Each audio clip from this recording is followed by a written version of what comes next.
In the competitive world of HVAC business, having a skilled sales team is the success for the business. Hi, my name is Praful Varma, welcoming you at another video of Moksh Lifestyle Hub.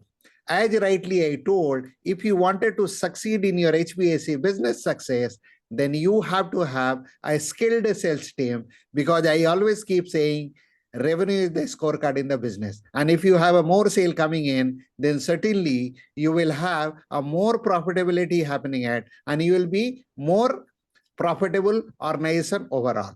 So what I'm going to do is I'm going to take you to my screens here and we'll discuss the concept and what are those key factors which you have to consider when you have to train your sales team for your business success.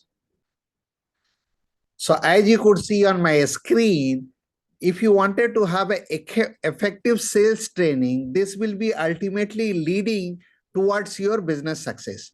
So conceptually, first of all, we need to understand that why sales training is important as far as the HVAC business concerned. So there are three things which prominently came in my mind. Is one, when you will be training your sales team, your team will be equipped and they will understand the exact requirement, exact need of your customer. So that is one. Second, they will be well equipped. They'll be knowing about your product and solution, and they will present the entire solution effectively in front of your customer, and customer will get the feel that your person who is presenting in front of them in the project, the solution, it will be suiting to their requirement and they'll not be salesy. And the third things which came in my mind is it will help you to bag your project efficiently. So if you are going to train your sales team, if you are going to have a trained salesperson, then it will always be beneficial for you as far as your entire business concerned, because they'll be helping you to bagging the more order. Because you will agree to me that if you are an HVAC business, you may be getting hundreds of inquiries, you will be getting hundreds of leads.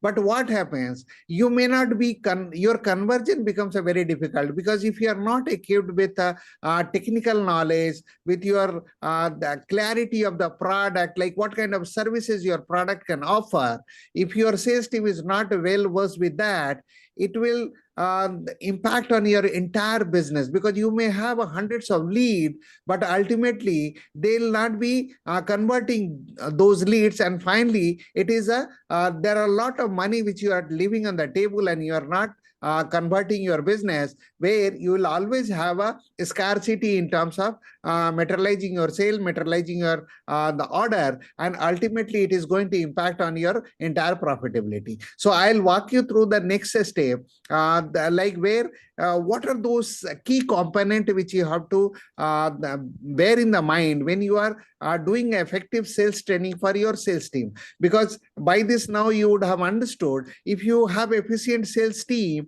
they'll be knowing about product and features of the entire the product category. It becomes a very handy and easy for them to presenting in front of your customer to bagging the order. So in first step, you have to, when you will be training to your sales team, you have to make sure that they'll be well versed with the product knowledge.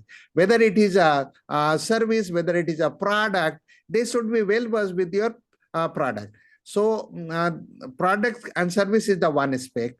They should be well aware, like what are the common problems your customers are facing or similar customers are facing, because that will help them to prepare and plan their entire product journey, or the pitching point, like how they are going to address the customer issues. When they will be well versed with the common issues what customers are facing, this will help them to pitching very effectively to converting the deal. They should know about their product and service, as I told. They should be knowing well versed with the technical specification of the equipment. You will agree to me that there are many salespeople are there in the market. They are knowing about the product, but they do not know what is the technical specification, or rather I could say they are not well versed with what competition is offering in terms of a technical detail. So technical specification of your product is knowing. It is a mandate if you wanted to have an effective sales closing done. So first thing is your common issues. You should know what customers are facing. You should know about in and out of your product and service, what you are offering. You should be well versed with the technical specification and what are the benefits your product or service can offer to your customer. That is, these are the four major pillar point as far as the product knowledge concern. So when you'll be conducting a training program for your sales team, you have to prominently bear in the mind these are the factors has to be incorporated in your training program when you are talking about the product knowledge. Now coming back to the second point is customer-centric approach. See, you always have to make sure that whatever training you are formulating, whether it is a corporate or if you are a small MSME business, in air conditioning business or HVAC business, you have to make sure that your entire training program is designed based on the customer-centric approach, where you'll be actively listening to customer, because you will agree to me that 90% of the problem gets solved when you listen your problem customers actively. So active listening is a very important factor which has to be incorporated in your customer-centric approach training program.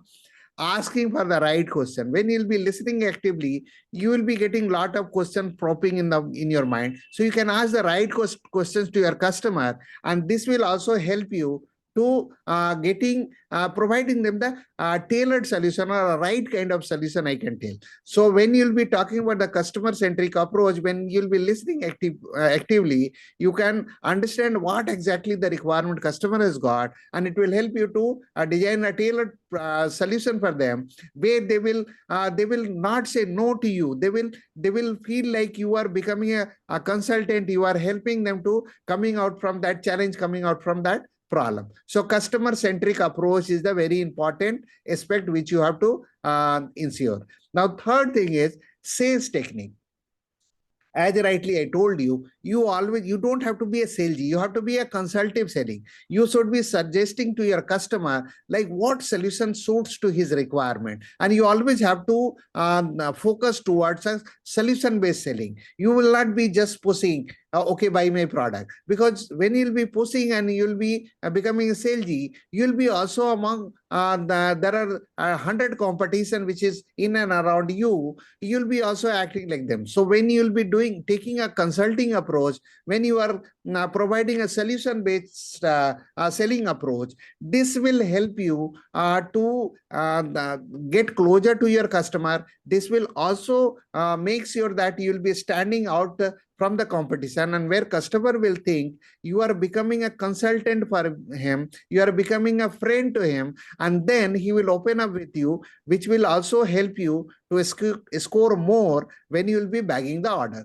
So sales technique is a very vital and important aspect. And if you are training your team, you have to bear in the mind like how you have to use a lot of examples where you can help them to understanding in a very simple and easy way, like how they can be selling to their customer in a consultative way and solution-based way. So this is the third aspect. Fourth is objection handling. You will agree to me that most of the cases, always customer will have some doubt and they'll be objecting. So first thing, you have to, if you're a good salesperson, you have to understand that objection handling is an opportunity where you can understand on a broader level like what customer exactly is looking at, and then based on that you can provide a solution. So you should know like what are the common objections which customers are asking, and if you are in the industry, then you'll be knowing with the product and solution what you're offering it, what common objections which customer has, and you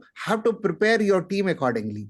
And you have to use a role-playing activity where you have to give a situation, and among the team you can choose one guy as a buyer and you can create one guy as a seller, and you can create a situation where your one person is going and selling the product to other person and pitching in, and he is objecting on that particular solution, and he has to address it. So role playing will always help your team to get hands-on with the issues which they have to handle in the practical scenario when they are there in the marketplace. So this is also objection handling is the one aspect, and especially a role playing model or role playing activity you should use in your effective training session, because this will help your team to get more equipped with the solution, more equipped with the product technical aspects, and what are the challenges they are going to face when they are going to handle a real customer.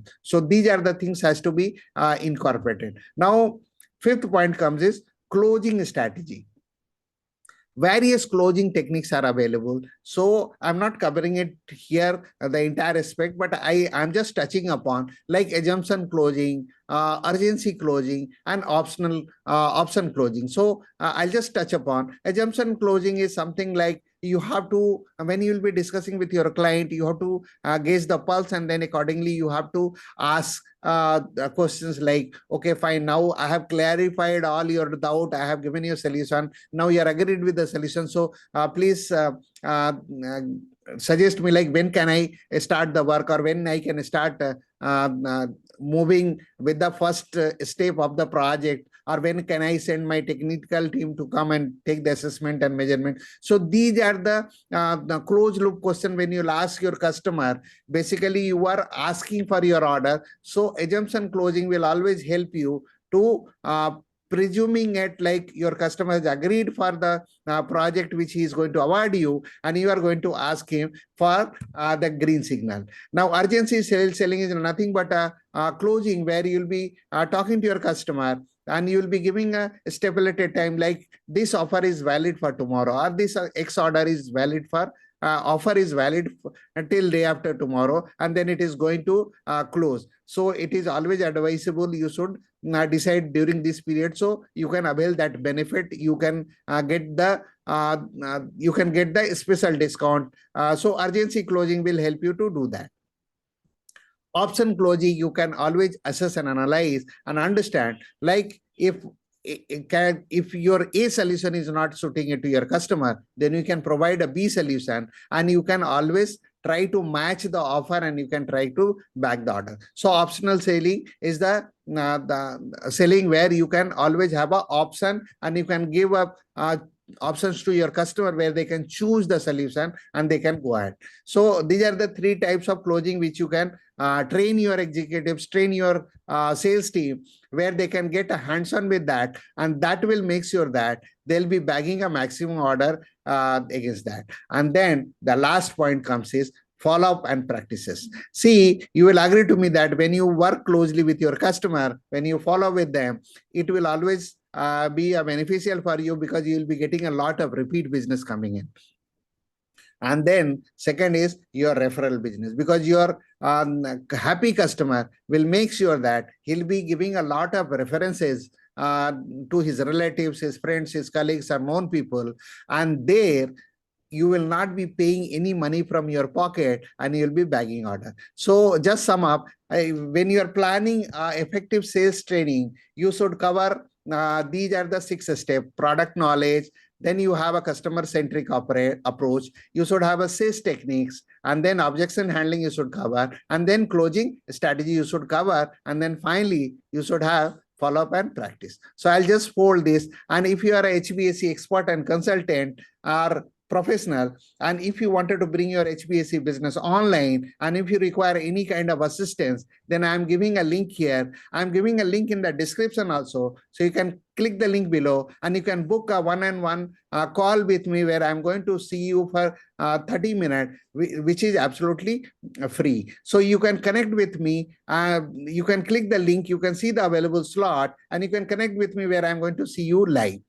And if you have any specific challenges, then I can guide you, so you can come out from that particular, because my intention is you should move towards your journey of your financial freedom. So I am there to help you with my expertise, with my knowledge. And if you like my topic, then please do share with your friends and colleagues. And if you have not subscribed my channel, please do subscribe. And if you have not followed the bell icon, if you have not pressed the bell icon, then please do press the bell icon, because I'm keep on publishing lot of practical videos related to HVAC business, related to HVAC sales, related to HVAC industry. So if you will press the bell icon, then you will get a notification of my next video where you can able to access my video immediately and you can instantly grab the knowledge. So with this note, I am closing my video here and I am going to see you with my next topic in my next video. Till then, thank you for watching this video. God bless you.